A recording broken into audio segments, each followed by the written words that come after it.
तो वो हर 1 घंटे में कहानी गढ़ती रहती है और कोई एक ऐसा समय नहीं है जब उस कहानी में उसके माँ बाप फंस नहीं जाते हों और हमेशा हम लोग फंसते रहते हैं। और ये जब आप स्टोरी टेलिंग की बात करते हैं तो वो बच्चों में सबसे ज़्यादा पाई जाती है। आजकल उसका चला हुआ है कि उसने जो है अपने नए स्कूल में अपने दोस्तों को इसने कन्विंस कर दिया है कि वो अमेरिका की है, वहीं पे पैदाइश हुई थी उसकी। उसने उस कहानी से मुझे हटा दिया है क्योंकि उसको लगता है कि ज़्यादा कुछ बोलूँगी तो, क्योंकि सबको पता है कि आदमी बिहार का है तो मेरा बांडा फूट जाएगा। तो उसने सिर्फ उस कहानी में अपनी माँ को रखा है, बाप को नहीं रखा है। तो anyway, thank you very much Kathakar for really starting this great tradition of celebrating story telling. जैसा कि सुधांशु जी कह रहे थे कि बहुत पुरानी परंपरा है नानी जी के समय से, लेकिन मेरी माँ जो है, हमारी नानी कभी हमें कहानियाँ नहीं सुनाई करती थी। आप बहुत लकी थे साहब। हमें नींद नहीं आती थी तो मेरी माँ कहती थी मारूंगी, 2 लगा करके सो जाओ। तो हमें वो सौभाग्य नहीं प्राप्त हुआ कि हमें अपनी माँ से या नानी से कहानियाँ सुनने को मिले।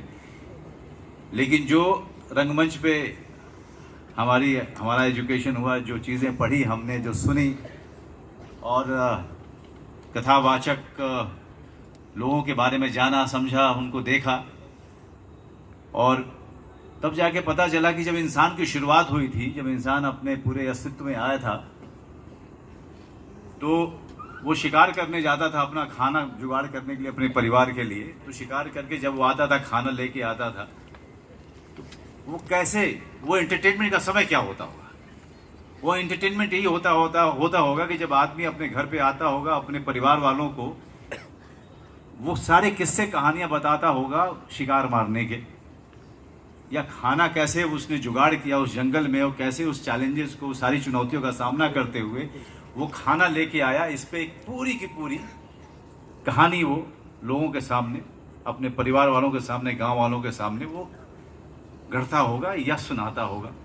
कुछ चीज़ें सही होती होंगी, कुछ चीज़ें उसमें बनावटी होती होगी, कुछ कल्पना के आधार पे होती होंगी। कथाकार का तो यही काम है, कहानी को पूरे अच्छे तरीके से और इंटरेस्टिंग तरीके से, रोचक तरीके से आपके सामने रखना कथाकार का काम होता है। और कथाकार अपने आप में परफॉर्मर होता है। किसी ने मुझसे बाहर पूछा कि क्या परफॉर्मर में और कथाकार में कोई अंतर होता है? मुझे लगता नहीं है कि कोई अंतर होता है। हर परफॉर्मर कथाकार हो सकता है।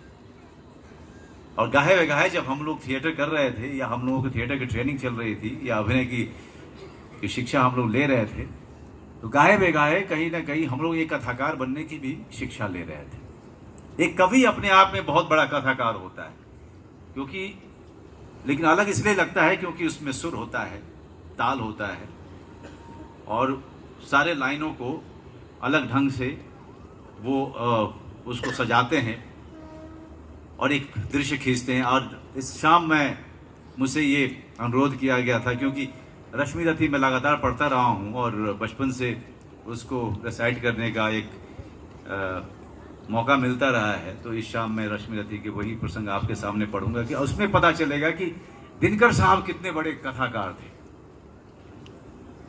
और भी बहुत सारे कवि हुए हमारे यहाँ पे, बहुत बड़े कथाकार थे, लेकिन अपने तरीके से वो कवि थे। उनके कथा कहने का ढंग